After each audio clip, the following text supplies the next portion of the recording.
Thank you. Good evening. When looking for justice, when looking for solutions, one would be looking in the first place to get the facts right, to get the stories right. And especially when it comes to big conflicts, it's very important that you get the story at least right of the victims, of the things that happen. And that's where journalism steps in.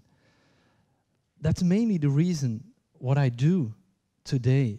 If I'm a war reporter, if I'm a war journalist, I do that because I think it's very important that we should at least try to get the picture right for people, that at least they would understand what we're talking about.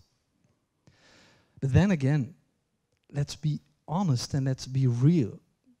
The war in Syria is going on for nearly 6 years. Who's still interested in it? When was the last time that one of you ever really read an article about Syria or saw a report that really you still get connected? We're a bit bored with the war. It's going on for 5 years. It has become statistics. Whether I would say in a report that 10 people get killed, 100 people get killed, 1,000 people get killed, we'll probably say, okay, one more story out of that Syria. We know that story already. But still, we should bring the story. But what if there would be a new way of telling stories? What if there would be a new technology that allows you, instead of what we normally do, go there, make a story and bring it back? What if there would be a technology that would turn everything upside down, and instead of bringing stories back, a way that would take you there?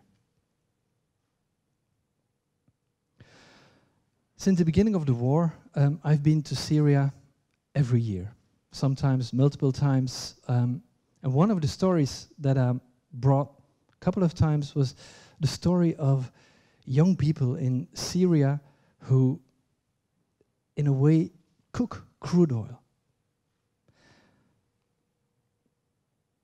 The second story that I brought in 360 was the story of a city that is completely deserted. But then again, let me first start with the beginning. And the beginning, of course, is my first love, and that's radio. To be honest, there is no better form of media than radio. I know television was invented, unfortunately. There is no better thing than radio, trust me. Because if the film is better than a book, the radio piece is better than a book. Because radio, in essence, it doesn't show you the image. You have to think on it. So it's a very modest medium.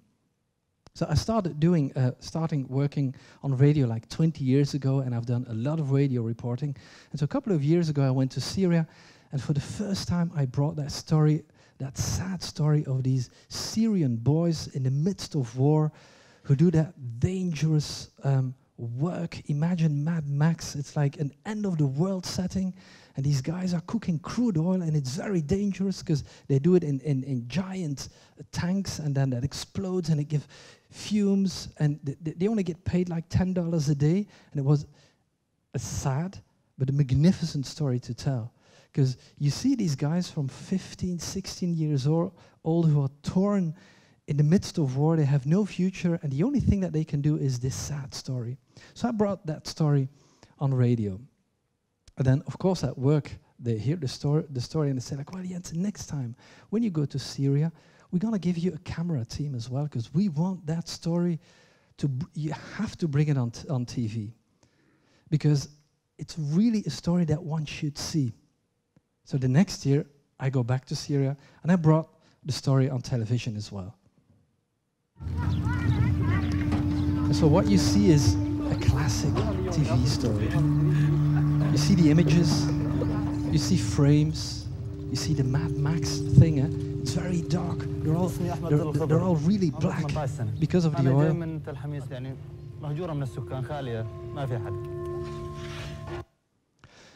And so we brought the story on television, but still I was a bit frustrated. Still I had the feeling there is so much more in this story, but you simply can't tell it. It's a bit the feeling like Are there any people who go skiing? The people who go skiing, like the moment that you're on the top of a mountain, white mountain, sky blue sky, you take your phone, you take a couple of pictures, and you think, wow, this is great. And then a week later, you come home at work or with friends, you show the picture and you say like, yeah, well, but in reality, it was better. And you know that feeling because you just wanted to show these people like, in reality, it was better. But you simply can't take reality. You can't do that because you wanted to show the whole picture. And that's what 360 does. The first time when I saw 360 was a couple of years ago in a small town in Belgium. And so this guy he puts me one of these goggles on, and it was a very sad story that I saw from a journalist from the New York Times with a story coming from Ebola in Africa.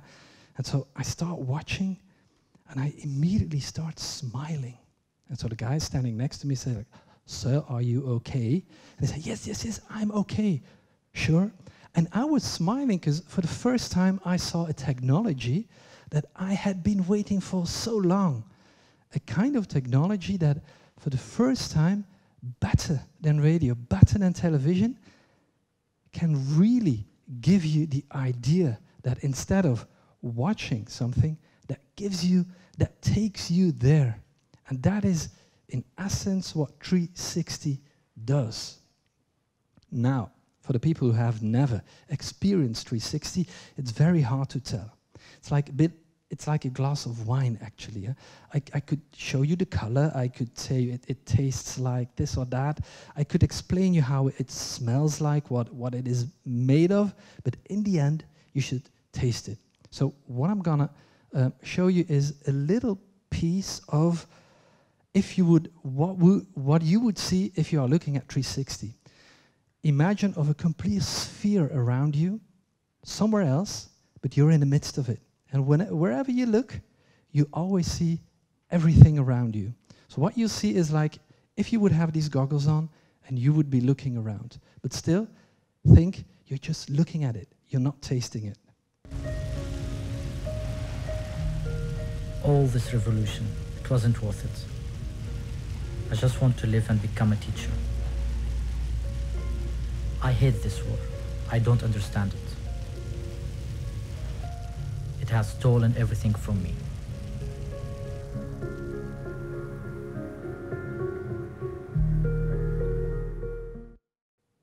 A whole new way of telling stories. And the thing is, it's completely different because you don't have a frame anymore. We're used to television. We're grown up with television. If I would show you the first picture, a beautiful naked lady going into a shower, and the second picture would be like the door opening, we know she's gonna die. The man has a knife, and that's the way it works. That's television works. With 360, there are no rules, because it's new technology.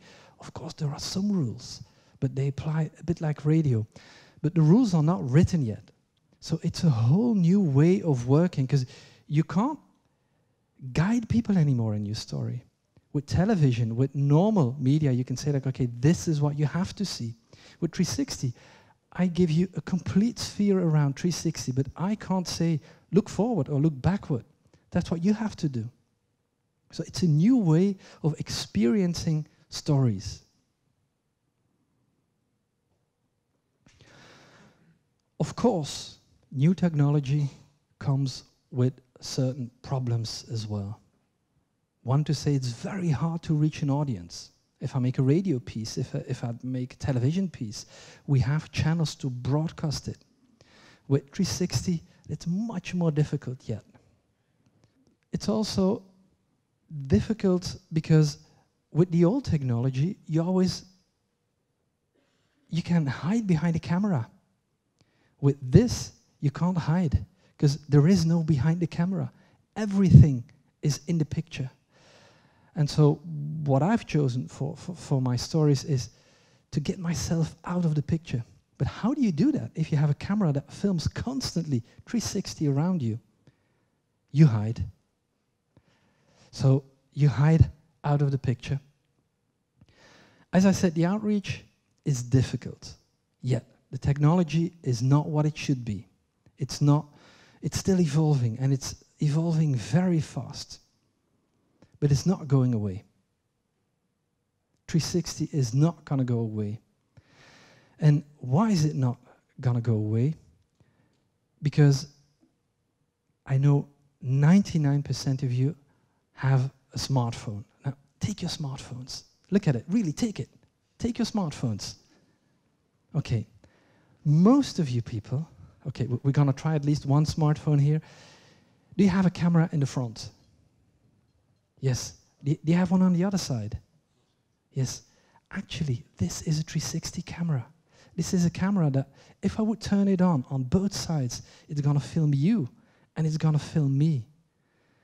So think of this. If you would have a smartphone with a processor that is fast enough, with a connection that is fast enough, this is going to be a way of communicating. If I would put this on a table, and I'm in the south of France, and my mom is here in Belgium, and we connect via this, she can have the whole view around her and say like, oh, right, the kids are here, the dog is here.